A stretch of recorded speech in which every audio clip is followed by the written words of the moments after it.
सखी पियवा दुलारी।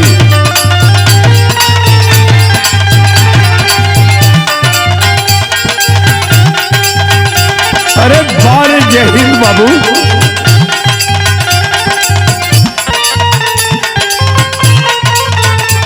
क्या बात है।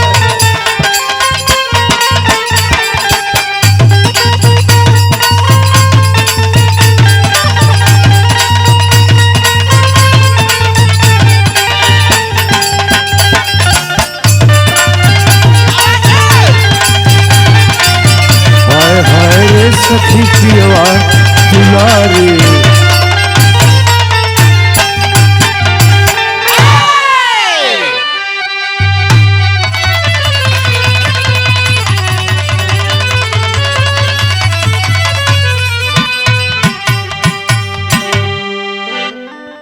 हाँ भैया, हम गायक दुर्जन यादव वाराणसी। बड़ी खुशी है 2024 नया साल प्रारंभ है, 4 जनवरी है। हरिओम स्टूडियो से कुछ नए नए विषय नए साल में सुनाऊंगा। 4 लाइन भूमिका हो रामकरण भैया।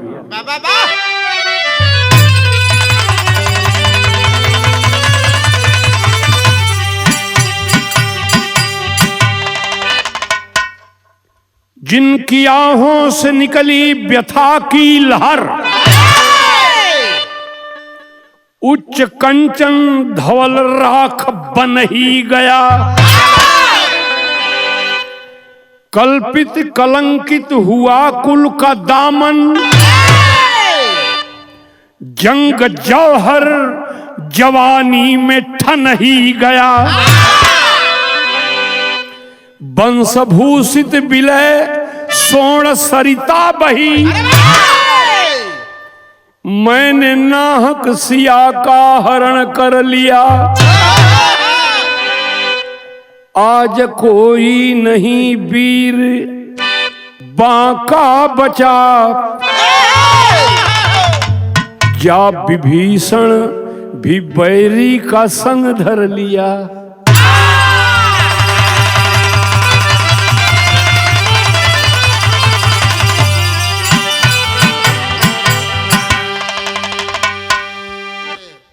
बिरहा सुने वाले बाबू, लंका की लड़ाई के बारे में सब लोग जानत हुआ। लड़ाई का आखिरी बात बताओ थी। रावण के खानदान में अब कोई नहीं बचा। रावण पश्चाताप कर रहे और कव्वाली है। सुना हो रामकरण भैया। ओह बिगड़ी मेरी बना जा, हाँ बिगड़ी मेरी बना जा, अजमेर वाले ख्वाब।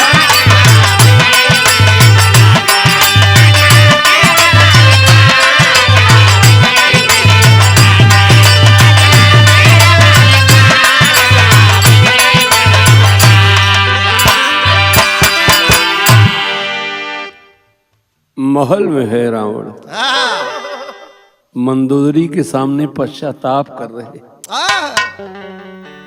अगर सीता जी की विदाई कर दिया होता, मेरे खानदान के हालात नहीं होते। मंजूर अब नहीं है, अरे मंजूर अब नहीं है, सम्मान खो के जीना।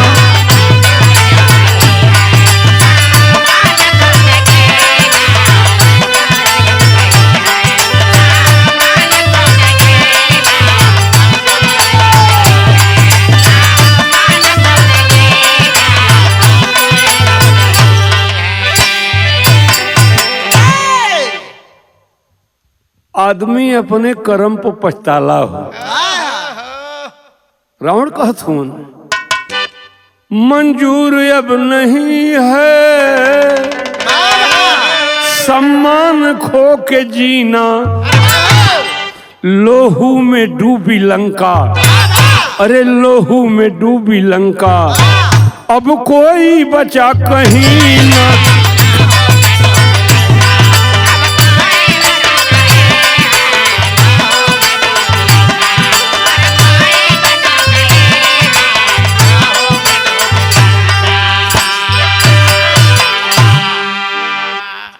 तरह तरह की बात हृदय में उत्पन्न हो रही है। कैसे हारमोनियम मास्टर? या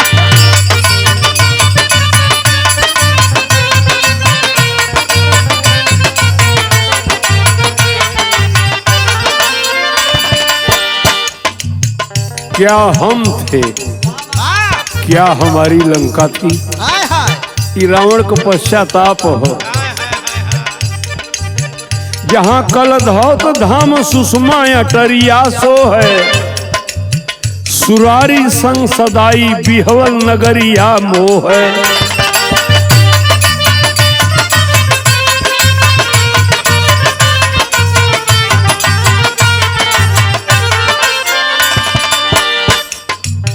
हरण कर सीता का न लंका में लाया होता, किस कपीस से ना वंश नसाया होता।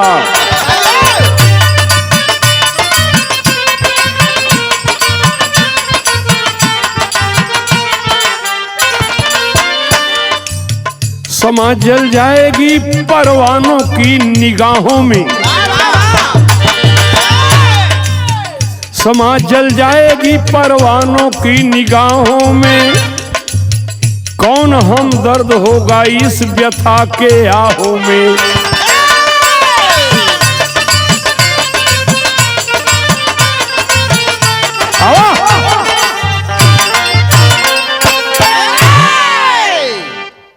देखा कौनो भी मर्द आपन हठ करलन, जबरी करलन, उनकर औरत नाराज हो जानी कि काम मत करा। लेकिन जब कुल उजड़ जाला तो औरत नाराज हो के भी खुश हो जानी। बताओ उपाय बताओ लगेली। तनी एक पर्दा बढ़ी राम कर भैया।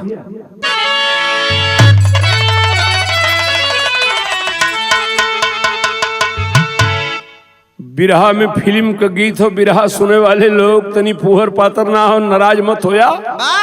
मोरा बलमा छैल छबीला मैं तो नाचूंगी,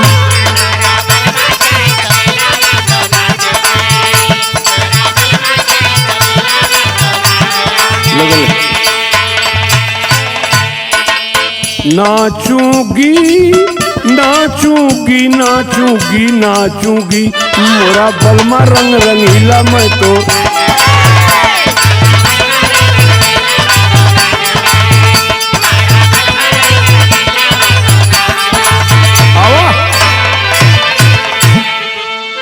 हे भैया, मंदोदरी कहली कि रोत हुआ, कहली कि सीता जी के दे दा, तो कहला कि नहीं मैं लंकेश हूं। आज रोत हुआ। सुना एक बात मंदोदर, नई बात बताओ तो का कहलस?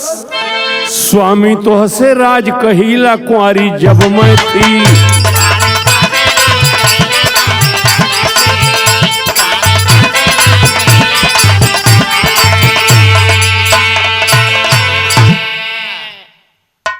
अब मंदोदरी अपने पति के नई कोनो मेहरारू ही न बताई। कल जब कुंवार रही तब को बात बताओ थे पति देव।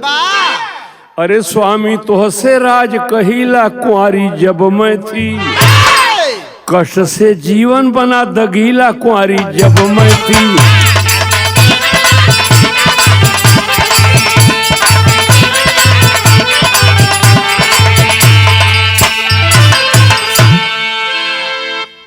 कुंवारीपन की बात मंदोदर बता रही। सुना सैया रोत हुआ, बात समझ ला हमार। कोर चुनर में दाग श्राप दुर्वासा दिए लगाई, कोर चुनर में दाग श्राप दुर्वासा दिए लगाई। मिली खुशी नफरत का रूप ले पुत्र एक जन्माई। कुंवारेपन को बात तो से बियाह ना भयल, वही गरी हमरे बेटो जन्मल। के कहता मंदोदरी तनी बिरहा सुने वाला बड़ा हैरान बाकी दुनिया निकुल कहाँ खोजा लाया। मंदोदरी कई रामायण में लिखल, कोर चुनर में दाग श्राप दुर्वासा दिए लगाई। मिली खुशी नफरत का रूप ले पुत्र एक जन्माई। मामला होगा गड़बड़ गीला कुंवारी जब मैं थी।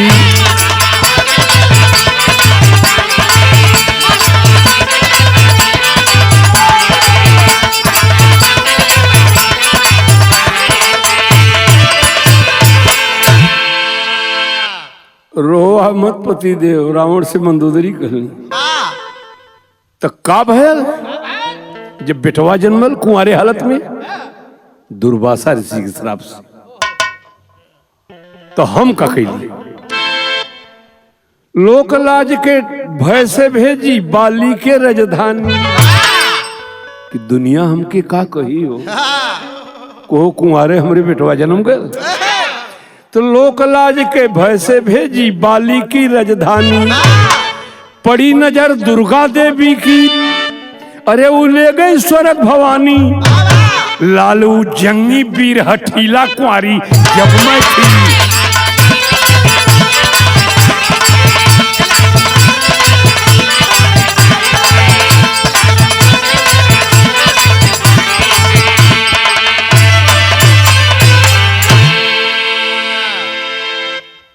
पूरा खानदान मरगल रोत हुआ वही बेटवा हमारे के बचल है उतना वीर तोहरे खानदान में कोनो लड़का ना रहल दुर्गा माता ओके अपने राजधानी उठा ले गई तो तरज बदल गई रामकरण भैया सुना तालाब में बोल ले तला ही चिराइया सड़किया प बोले लाहो बन मुरवा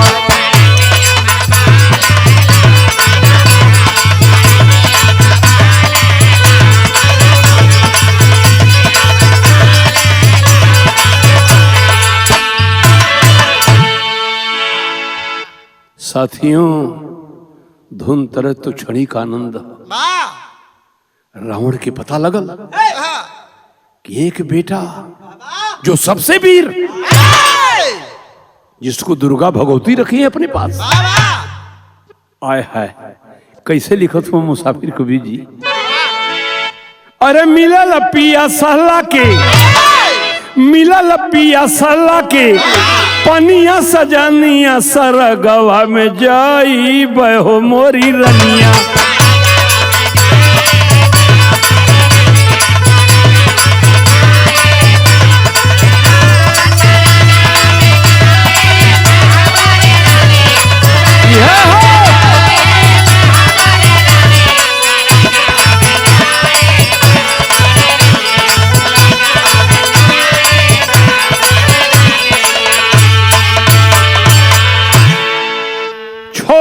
रावण लंका कहां पहुंचा स्वर्गलोक में माई दुर्गा के पास जाके का कहलस अरे दया का दोहाई मांग देवी से ललनवा दया का दोहाई मांग देवी से ललनवा मिला नैन तारा पट्टी बांधला नया नवा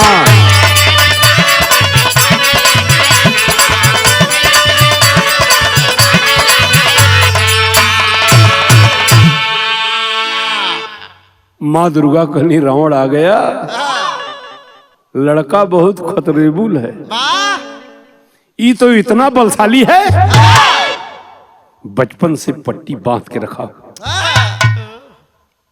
कुछ देखने नहीं दिया इस बच्चे को ले जा लेकिन कौने हालत में लड़कवा के दिली दुर्गा माई आंख पर पट्टी बांध के रावण के दे दिली जब रास्ते में रावण चला लगल तो वो अपने बचवा से बतावत का राह में विपतिया अरे बतावे उतपतिया उतारल चाहे दशरथ के लाल पनिया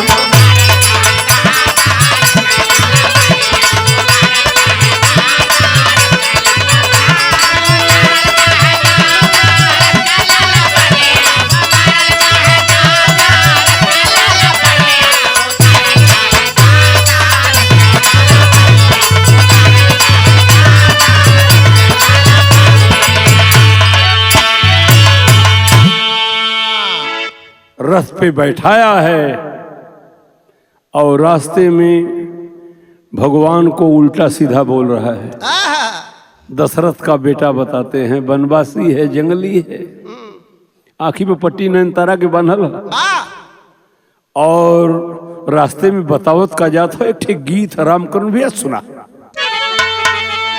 अरे हाथ में मेहदी मांग से नूर हाथ में मेहंदी मांग से नूर बर्बाद कजरवा हो गईला यह हो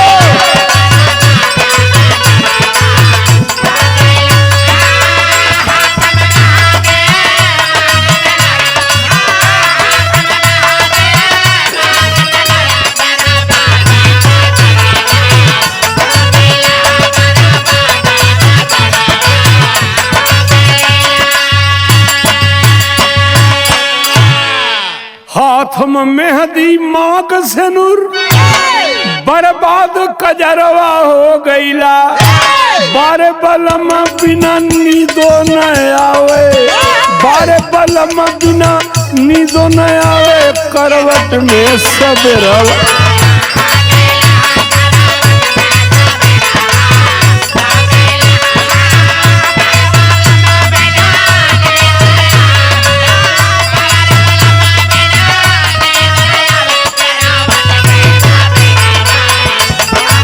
सही है बच्चा भैया।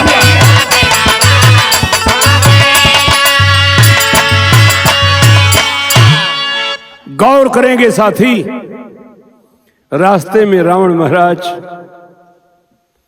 अपने बेटवा नयनतारा से कहला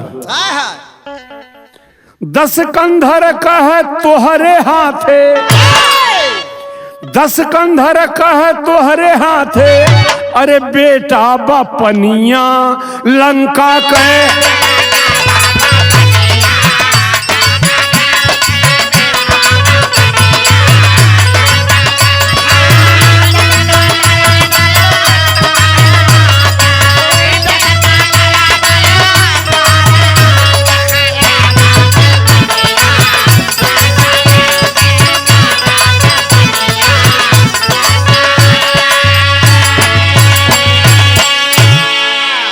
दस कंधर कह तोहरे हाथे अरे बेटा बपनिया लंका के जियत हमारे खून में डूबल अरे जियत हमारे खून में डूबल अरे आजा जमीन लंका के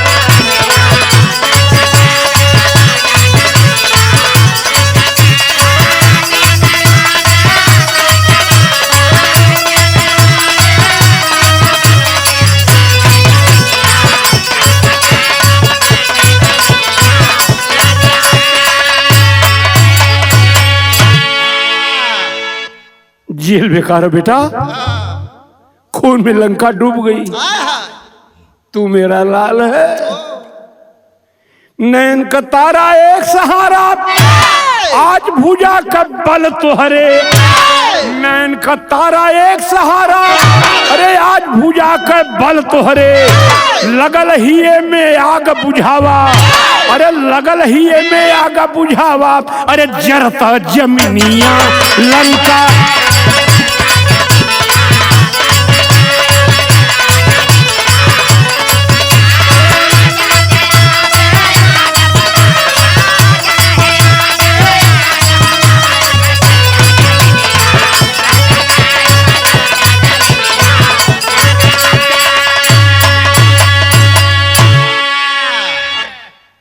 तनी एक पर्दा रामकरण भैया बढ़ी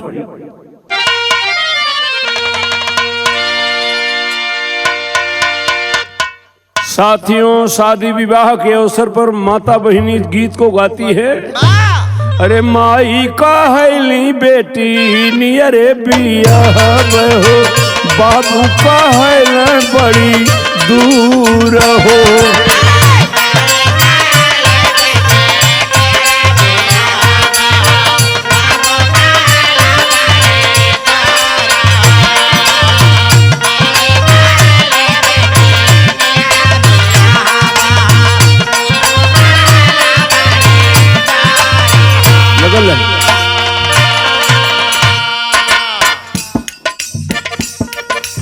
रास्ते में आंख पे नयनतारा के पट्टी बंधी है रावण रो रो बयां कर रहा है कह मन बतिया कर क उठ छतिया हो, कह मन बतिया कर क उठ छतिया हो, ललना से कहई जहार हो। बहुत अच्छा।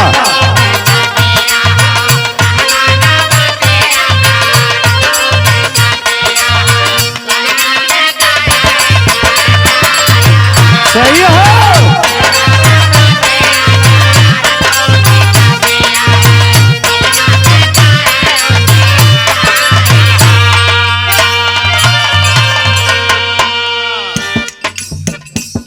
रावण का सर्वस्व नाश हो चुका है, लेकिन भगवान राम के दिखाई आपत्ति काले विपरीत बुद्धि। भगवान राम को जान थोड़ा रावण कहत का हूं अपने लिखवा से, रामपन बसिया लगाई लंका यगिया हो, रामपन बसिया लगाई लंका यगिया हो, कैल नगरिया उजार हो।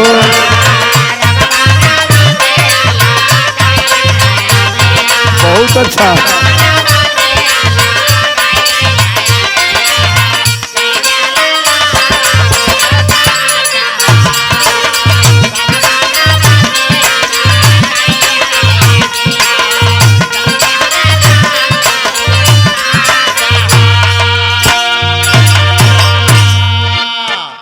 बिरहा कटेरी आ गई।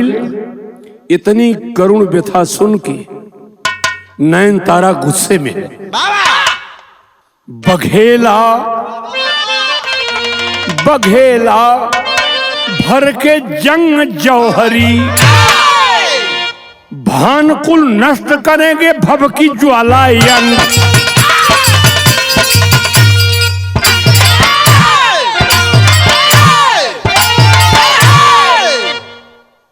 पिताजी मत रोइए, कतई मत रोइए। उन वनवासियों की हालत क्या बनाऊंगा। इतना गुस्सा में नयनतारा तनी तो लोग छंद सुनाओ थे, और छंदी वीर रस कहो। सुना बच्चा भैया बजावे कि ना हो। सुनतात बात मदमात कुंवर, सुनतात बात मदमात कुंवर, गौहर जौहर हित डोल गया। जस काज बाज खगराज करे ले नाज आज सुत बोल गया। विकराल ब्याल बन बीच समर मूसक हार कर जाऊंगा। रोत हुआ बाबू। उन वनवासियों की हालत क्या बनाऊंगा कि विकराल ब्याल बन बीच समर मूसक हार कर जाऊंगा। अहिबन यही गीदर को रण में छल बल की सबक सिखाऊंगा। सुना रामकरण भैया, ई लड़का गुस्सा में हो, राम की जरा थे जियते खा जाइए। भयल का साज चला, साज चला, सर समर बीच मर्दनवा बहिया फरक ले। आज मिटैबा रामचंद्र का सनवा बहिया फरक ले।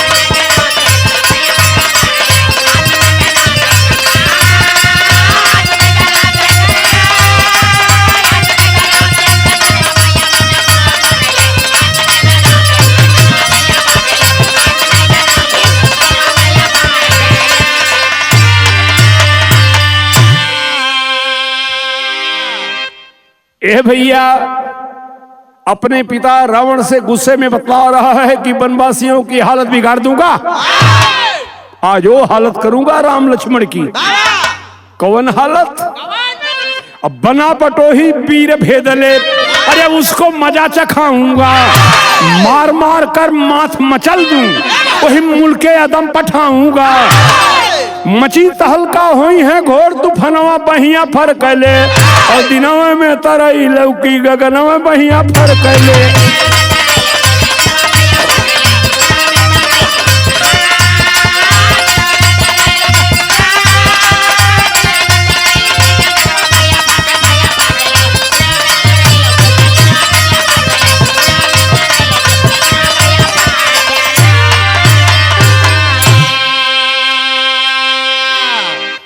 अरे जुगुल जवानिया चला हो शेर सुरमा,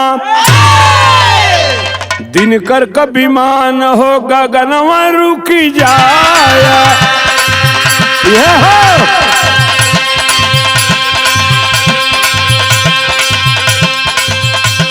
और चदवा मिलीन हो जवनिये में भइल,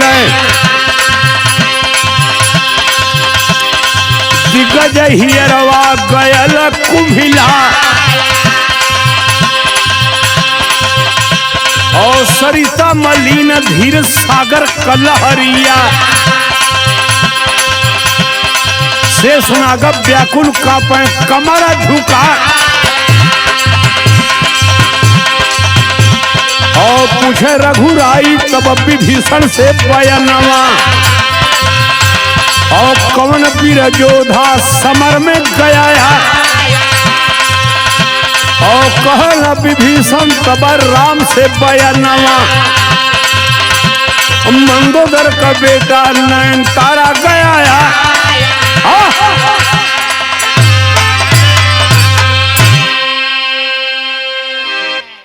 आंख को पट्टी बदल हो, सजा के पलटन राम के पलटन की तरफ चलल,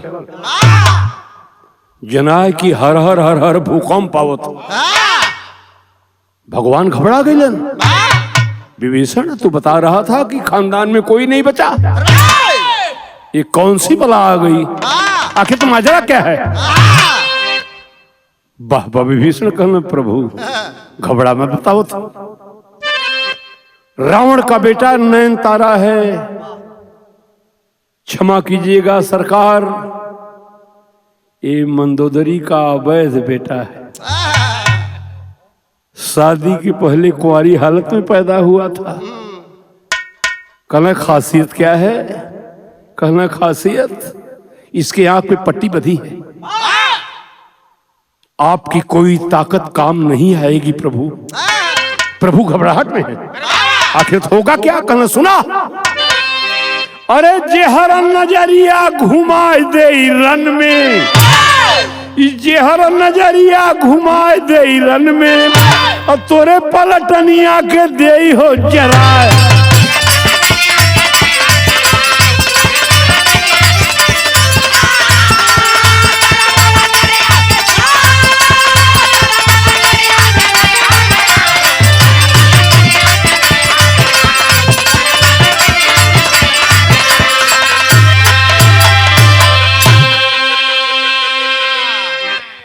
लड़ेगा नहीं प्रभु, सबसे खतरनाक वीर है, दुर्गा देवी का श्राप है, अगर आंख से पट्टी हटा दी जाएगी बिना लड़ाई के आपकी सैन्य समाप्त हो जाएगी। प्रभु राम कहलन विभीषण कैसे बचल जाई? कहला एक उपाय बताओ। का कहलन आखिरी बात?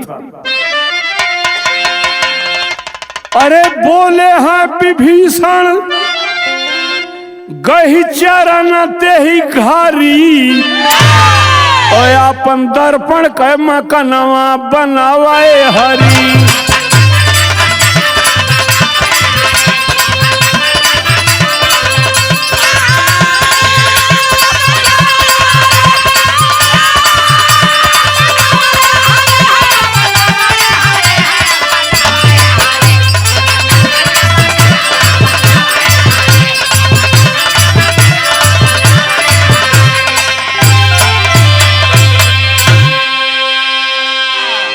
प्रभु एक ही उपाय है, जहां तक पलटन है दर्पण का मकान बनाकर पूरी पलटन अपनी छिपा दीजिए, आके शीशे पे देखेगा खुद ही जल जाएगा।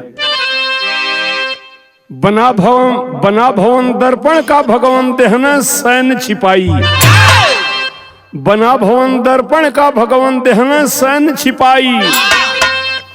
खोल पलक जब देखन लगा, अरे वो देख लिया परछाई मर गए, मंदोदर लाला नवा बनवाए हरी।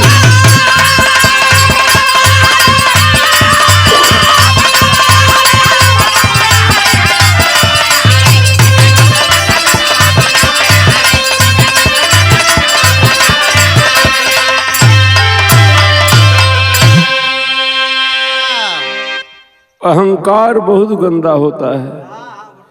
इनकर होली वाली दशा हो गई जो प्रहलाद की जरा हो गई लली और खुदे जर गई।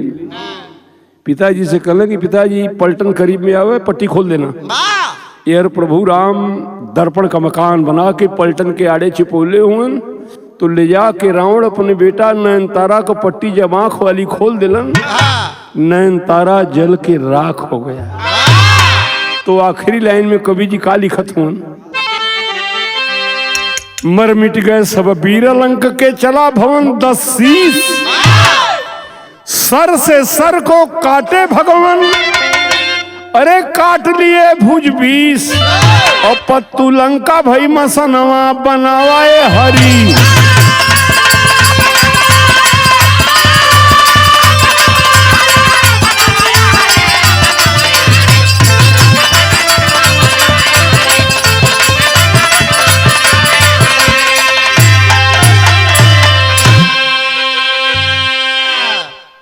ये रही 2024 की नई प्रस्तुति। 4 जनवरी हरिओम स्टूडियो आजमगढ़। गुरु बिहारी गुरुपत्तू जी राम विजय को पाए, गुरु अक्षयवर धनुषाधारी को मस्तक सदा झुकाए। अरे बघेला भर के जंग जौहरी, दुर्जन मुसाफिर के दिल में उठे तरंग, बघेला भर के जंग जौहरी।